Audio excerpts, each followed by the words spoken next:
Age after age, when the wick of righteousness burns low, the Avatar comes yet once again to rekindle the torch of love and truth.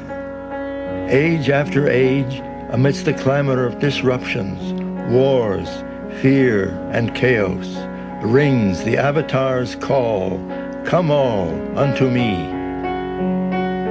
Although because of the veil of illusion, this call of the Ancient One may appear as a voice in the wilderness, its echo and re-echo nevertheless pervades through time and space to rouse at first a few and eventually millions from their deep slumber of ignorance. And in the midst of illusion, as the voice behind all voices, it awakens humanity to bear witness to the manifestation of God amidst mankind. The time is come. I repeat the call and bid all come unto me. This time-honored call of mine thrills the hearts of those who have patiently endured all in their love for God, loving God only for love of God. There are those who fear and shudder at its reverberations and would flee or resist.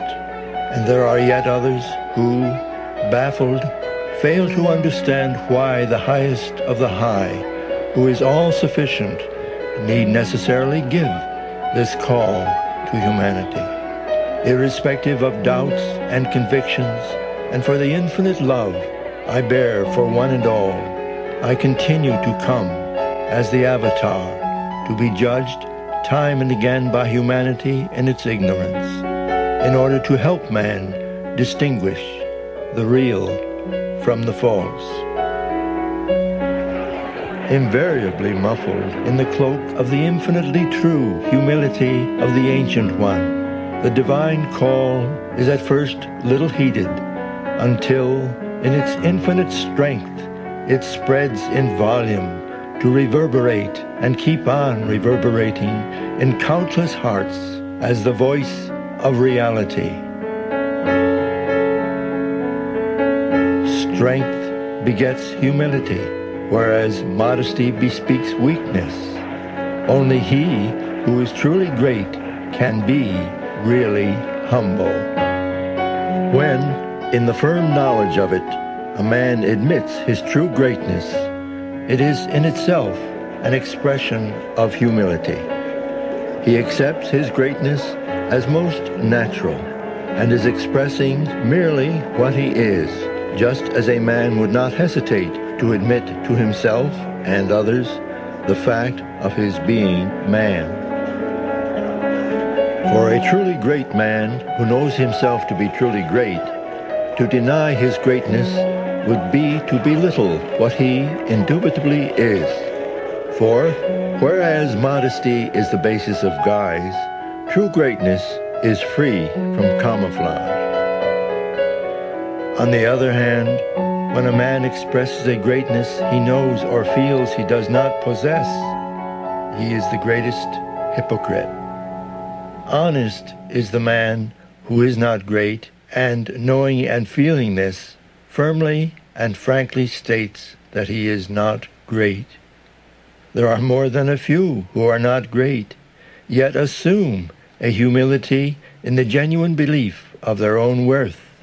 Through words and actions, they express repeatedly their humbleness, professing to be servants of humanity. True humility is not acquired by merely donning a garb of humility. True humility spontaneously and continually emanates from the strength of the truly great. Voicing one's humbleness does not make one humble. For all that a parrot may utter, "I am a man," it does not make it so. Better the absence of greatness than the establishing of a false greatness by assumed humility. Not only do these efforts at humility on man's part not express strength, they are, on the contrary, expressions of modesty born of weakness, which springs from a lack of knowledge of the truth of reality. Beware of modesty. Modesty, under the cloak of humility, invariably leads one into the clutches of self-deception. Modesty breeds egoism, and man eventually succumbs to pride through assumed humility. The greatest greatness and the greatest humility go hand in hand, naturally and without effort. When the greatest of all says, "I am the greatest," it is but a spontaneous expression of an infallible truth. The strength of his greatness lies not in raising the dead, but in his great humiliation when he allows himself to be ridiculed, persecuted, and crucified at the hands of those who are weak in flesh and spirit. Throughout the ages, humanity has failed to fathom the true depth of the humility underlying the greatness of the Avatar, gauging his divinity by its acquired limited religious standards. Even real saints and sages who have some knowledge of the truth have failed to understand the Avatar's greatness when faced with his real humility. Age after age, history repeats itself when men and women, in their ignorance, limitations, and pride, sit in judgment over the God-incarnated man who declares his godhood, and condemn him for uttering the truths they cannot understand. He is indifferent to abuse and persecution, for in his true compassion he understands. In his continual experience of reality he knows, and in his infinite mercy he forgives. God is all. God knows all, and God does all. When the Avatar proclaims he is the Ancient One, it is God who proclaims his manifestation on earth. When man utters for or against the Avatarhood, it is God who speaks through him. It is God alone who declares himself through the Avatar and mankind. I tell you all with my divine authority that you and I are not we, but one. You unconsciously feel my Avatarhood within you. I consciously feel in you what each of you feel. Thus, every one of us is Avatar in the sense that everyone and everything is everyone and everything at the same time and for all time.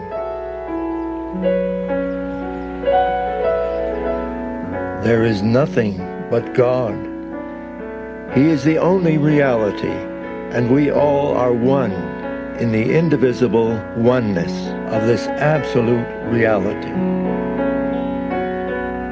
When the one who has realized God says, "I am God," you are God, and we are all one, and also awakens this feeling of oneness in his illusion-bound selves, then the question of the lowly and the great, the poor and the rich, the humble and the modest, the good and the bad, simply vanishes. It is his false awareness of duality that misleads man into making illusory distinctions and filing them into separate categories. I repeat and emphasize that in my continual and eternal experience of reality, no difference exists between the worldly rich and the poor. But if ever such a question of difference between opulence and poverty were to exist for me, I would deem him really poor who, possessing worldly riches, possesses not the wealth of love for God. And I would know him truly rich, who, owning nothing, possesses the priceless treasure of his love for God.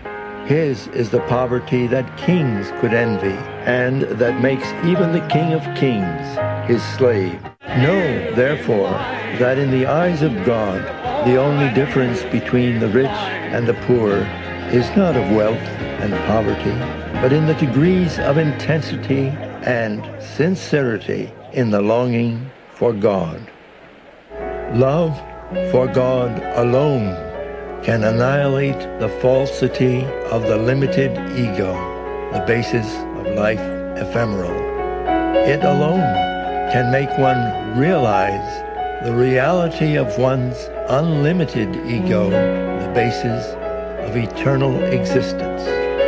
The divine ego, as the basis of eternal existence, continually expresses itself, but shrouded in the veil of ignorance, man misconstrues his indivisible ego and experiences and expresses it as the limited, separate ego. Pay heed when I say with my divine authority that the oneness of reality is so uncompromisingly unlimited and all-pervading that not only we are one, but even this collective term of we has no place in the infinite, indivisible oneness. Awaken from your ignorance and try at least to understand that in the uncompromisingly indivisible oneness, not only is the avatar God, but also the ant and the sparrow, just as one and all of you are nothing but God. The only apparent difference is in the states of consciousness. The avatar knows that that which is a sparrow is not a sparrow, whereas the sparrow does not realize this, and being ignorant of its ignorance, identifies itself as a sparrow. Live not in ignorance. Do not waste your precious lifespan in differentiating and judging your fellow men, but learn to long for the love of God. Even in the midst of your worldly activities, live only to find and realize your true identity with your beloved God. Be pure and simple, and love all, because all are one. Live a sincere life, be natural, and be honest with yourself. Honesty will guard you against false modesty, and will give you the strength of true humility. Spare no pains to help others. Seek no other reward than the gift of divine love. Yearn for this gift sincerely and intensely, and I promise in the name of my divine honesty that I will give you much more than you yearn for. Unity in the midst of diversity can be made to be felt only by touching the very core of the heart. That is the work for which I have come. I have come to sow the seed of love in your hearts, so that, in spite of all superficial diversity, which your life in illusion must experience and endure, the feeling of oneness through love is brought about amongst all nations, creeds, sects, and castes of the world. I give you all my blessing, that the spark of my divine love may implant in your hearts the deep longing for love of God.